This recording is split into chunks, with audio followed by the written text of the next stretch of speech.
ये आकाशवाणी है। प्रस्तुत है कार्यक्रम सुर्खियों में। इसके अंतर्गत सुनिए विशेष कार्यक्रम कोविड टीकाकरण की सफलता। भारत की एक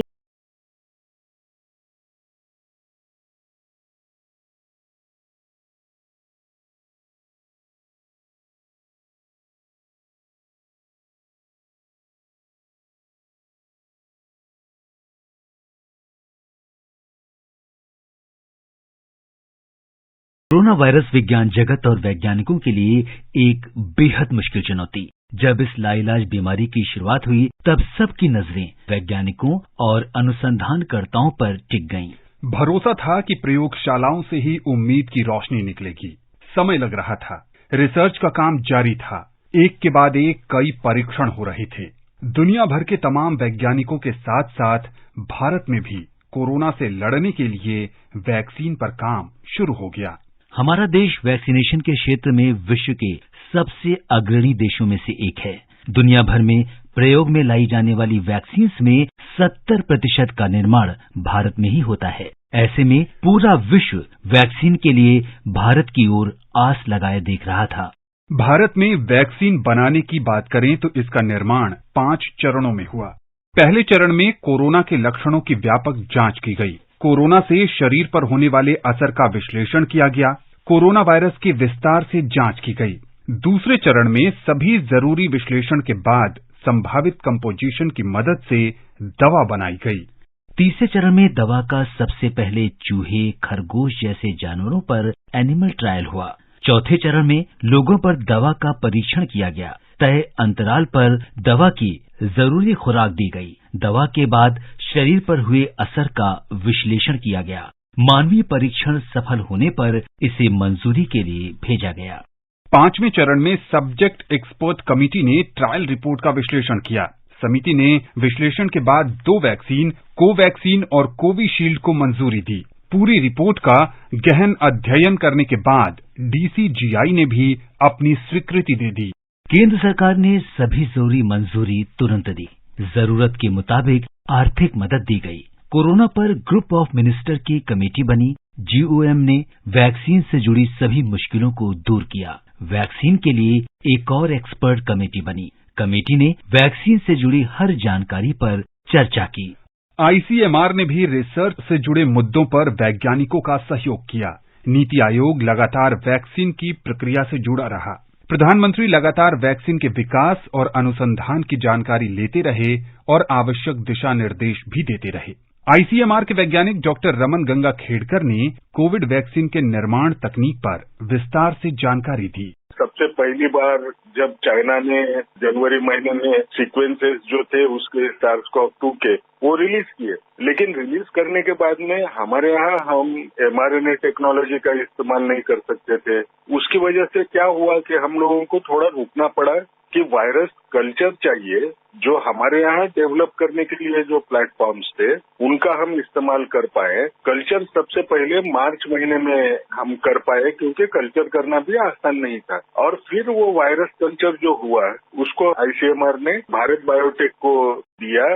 उन्होंने होल इनएक्टिवेटेड वैक्सीन यानी जो विषाणु है कल्चर किए वाला उसके ऊपर केमिकल्स डाल के उसको मर गए वैसे विषाणु के वैसा बना के उसका इस्तेमाल करने की जो टेक्नोलॉजी उनके पास थी उसके ऊपर से कोवैक्सीन डेवलप करना शुरू किया। उसी वक्त ऑक्सफोर्ड ने एडिनो वायरस का इस्तेमाल करके उसमें जीन का सीक्वेंस डाला जिससे स्पाइक प्रोटीन बन जाएगा और वो टेक्नोलॉजी हमारे यहाँ सीरम इंस्टीट्यूट को उन्होंने ट्रांसफर की। और उन्होंने जब ये टेक्नोलॉजी विकसित की तो उन्होंने कोविशील्ड की वैक्सीन का मैन्युफैक्चरिंग शुरू कर दिया।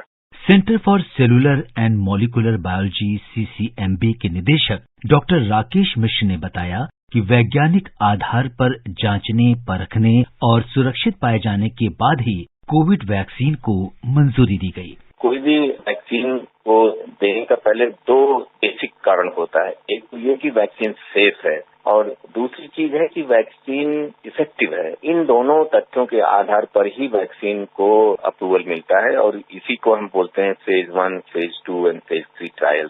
सरकार ने इमरजेंसी अप्रूवल दिया था जब डेटा सामने आया था। उसके आधार पे हम 100 करोड़ पहुंच रहे हैं वैक्सीनेशन में। इतनी ज्यादा नंबर में तो हमने वैक्सीनेशन किया हुआ है और कोई भी साइड इफेक्ट या कोई ऐसा एक्सीडेंटल ऑब्जर्वेशन नहीं आया है कि इस वैक्सीन से कोई समस्या है।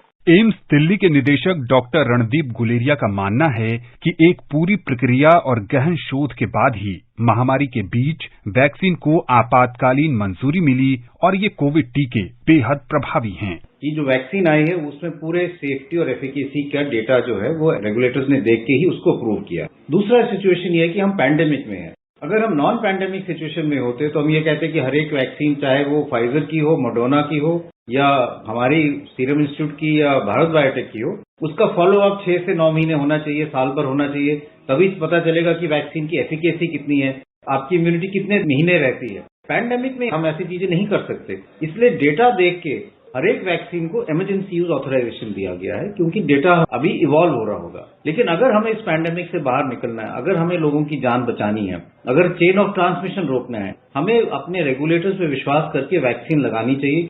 National technical advisory group NTAGI की कोविड-19 वर्किंग ग्रुप के चेयरमैन डॉक्टर NK अरोड़ा का मानना है कि 1 अरब 35 करोड़ से अधिक आबादी वाले भारत देश में कोविड वैक्सीन को जन जन तक पहुंचाने और 100 करोड़ डोज के आंकड़े के बेहद करीब पहुंचने में कोविन प्लेटफॉर्म ने महत्वपूर्ण भूमिका निभाई है। कोविन प्लेटफॉर्म ने भारत में कोविड के लिए जो टीकाकरण कार्यक्रम है उसमें बहुत ही महत्वपूर्ण भूमिका निभाई है। इतनी अधिक संख्या में लोगों का लेखा जोखा बना के रखना, हर कोविड वैक्सीन सेंटर पे सप्लाई अवेलेबल है कि नहीं है और वो ठीक उचित प्रकार से रखी गई है कि नहीं रखी है, इस सब का लेखा जोखा इस कोविन प्लेटफॉर्म के जरिए किया जाता है। इसका मूलभूत जो आधार स्तंभ है वो एक वैक्सीन को सप्लाई मैनेजमेंट किस तरीके से किया जाता है उसकी बेसिस के ऊपर बेनिफिशियरी का प्लेटफॉर्म बनाया गया है। और इस समय दुनिया के सबसे अच्छे IT प्लेटफॉर्म में समझा जाता है, जिसमें जो वैक्सीन प्राप्त करने वाले हैं उनके बारे में, वैक्सीन प्राप्त करने वालों को सर्टिफिकेट देना है, उस प्रक्रिया को पूरा करना है, साथ ही साथ ये देखना कि हर कोविड वैक्सीनेशन सेंटर पे समय पे उचित मात्रा में वैक्सीन उपलब्ध है कि नहीं, इन सारी चीजों को मॉनिटर करने के लिए ये कार्यक्रम बनाया गया है।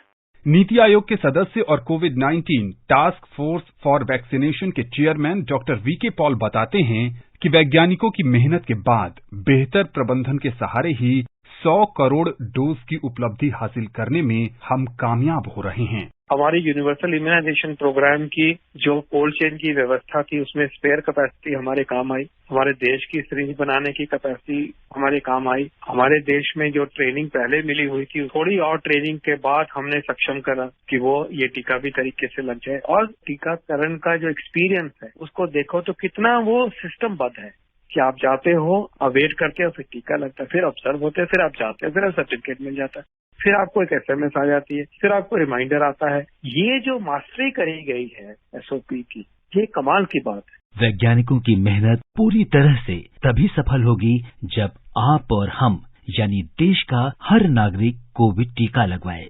बिना किसी हिचक के कोविड टीका लगवाइए, ये पूरी तरह सुरक्षित है।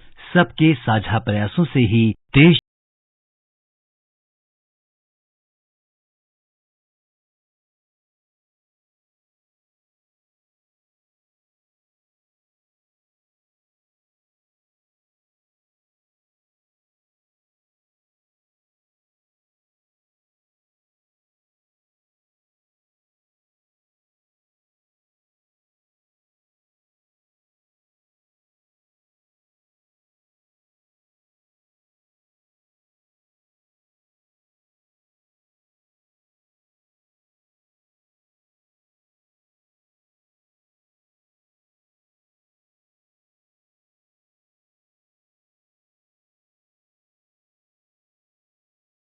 वैज्ञानिक उपलब्धि कार्यक्रम। यह कार्यक्रम आकाशवाणी के समाचार सेवा प्रभाग द्वारा प्रस्तुत किया गया। इसे आप हमारे mobile app news on AIR और YouTube channel news on AIR official पर भी सुन सकते हैं। इस कार्यक्रम के संबंध में अपनी प्रतिक्रिया आप हमें ईमेल कर सकते हैं। पता है AIRNSGtalks@gmail.com। इस कार्यक्रम को फिर से सुनने के लिए लॉग ऑन करें हमारी वेबसाइट newsonair.nic.in।